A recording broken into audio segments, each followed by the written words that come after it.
And now Dan gets to talk about his favorite subject, airplanes. Dan? Yes, indeed, Jessica. We are excited to present part 1 of the story of Bob Anderson of Turbin. After serving as a pilot during World War II, Bob learned that the military had an abundance of airplanes which were being sold to the general public.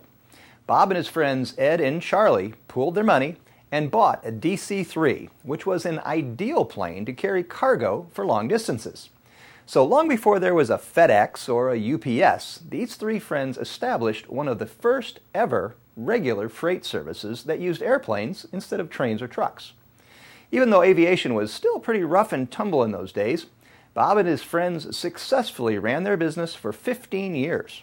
Now it just so happens that the DC-3 is still in service right here in Southwest Florida. Lee County Mosquito Control still utilizes the planes to spray insecticide.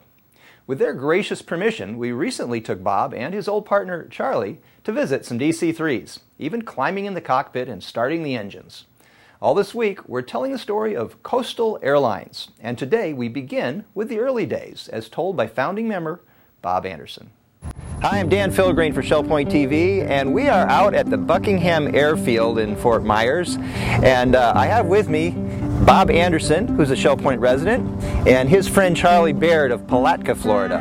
And these two gentlemen have quite an interesting story to share about aviation, and we have the privilege of being out here with the Lee County Mosquito Control today, who are still flying the Douglas DC-3 aircraft that these gentlemen used to fly for Coastal Airlines, the airline that they started and ran after World War II. So Bob, tell us about how you got interested in flying as a young man. I guess I started at a very early age, I think maybe 5 years old. Airplanes were everything to me, and whenever I saw an airplane in the sky, I got terribly excited. A barnstormer came, visited us during the summer, and I would spend a lot of time out there with him, and one day he took me for a ride in an old Curtiss Robin airplane. And so when I was accepted for flight school, it was the most exciting day of my life. How about that? And then Charlie, how about you? Well, I guess I grew up in Palatka, and my first encounter was an old Ford tri-motor airplane, and they stopped at the field in Palatka, and they were hauling passengers, taking them for a ride. Oh, yeah. And I can remember my uncle took me for a ride in the Ford tri-motor, and it was $2 for, $2 a person. How about that? And after I was in the air, I just thought that that's something I'd always like to do. Mm-hmm. And so I always enjoyed flying from then on.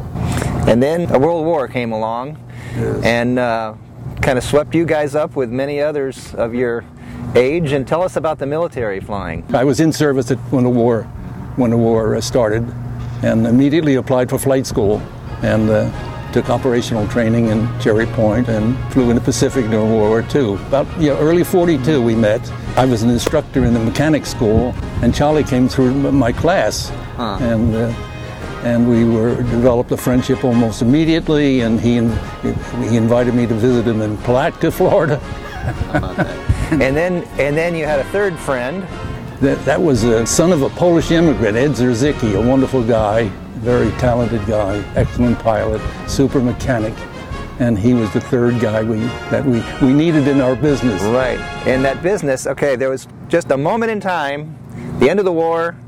There's fellows like you who had been trained, had experience on these airplanes, and a lot of surplus aircraft available for pennies, nickels on the dollar. Right.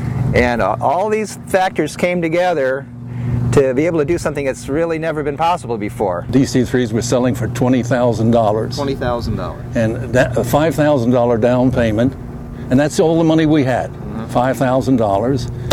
And they were being sold at Augusta, Georgia. So I called Ed Zerzicki and I called Charlie and said, let's get together and buy a DC-3. Yep. Almost a brand new DC-3. And now before World War II, there really wasn't any such thing as shipping freight by air. Only in World War II did they start making a cargo airplane with a large door. And this is it. It's sitting right here. The military was called the C-47. Yeah. So the C-47 and the civilian version, the DC-3. Right. This was the first airplane you had where you could haul cargo with it, because you had a cargo door, Let's go you know, look at that that door. opened up. Most of your passenger planes only had one passenger door, you know, that you walked in. So tell us about Coastal Airlines. Tell us about your first job after you got that DC-3. We had no money, so we had to do all the work on it ourselves to license it as a civilian aircraft. So it took us probably a month to get the airplane ready. And of course, Zarzicki, our partner Ed Zarzicki, was a big help to us because he was a little old. He was 2 years older than we were, and he had a little more experience and a little better mechanic than we were. But we did everything. We stripped the paint, we did modifications, and then after we got the airplane ready, three of us jumped in our car and we headed south looking for business. And our first stop was at John Bell's celery farm in Sanford, Florida. And Mr. Bell was a big man. He weighed about 400 pounds, Jolly. And so we tell him about our air freight service, and he's thinking, and he said, "Can you fly a load of celery plants to San Francisco?" Wow, can we? Yeah, we sure can. And he said, "How soon will you be ready?" And we said, "We're ready now." He said, "How about tomorrow?" So the next day we took a full load of celery plants to San Francisco, California. So you guys not only flew the plane, you fixed the plane, you loaded the celery, you were doing the whole deal.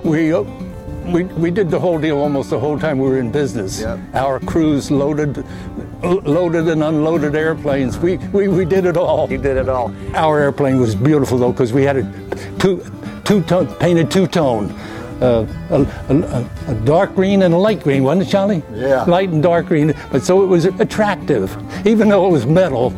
We were so proud of our airplane. We even had carpet on the. Remember, Charlie, the carpet we had to make it look like home. Yeah. Because we were in these airplanes a lot, and we did first-class maintenance. We really believed in good maintenance, because we were flying the machines ourselves. Yeah. Used to wash our airplane down, and one day it was kind of cloudy like we have here today, and I looked over there and there was a big storm heading our way. So I told Bob, I said, "Let's put soap all over the airplane and then the rain will wash it off, you know." Well, we did. We put soap all over the airplane, but the rain went around us. Uh-oh. And then the soap dried on there, and we had a terrible time trying to wash that airplane off. Celery wasn't your main thing. Tell us about what ended up being your main business.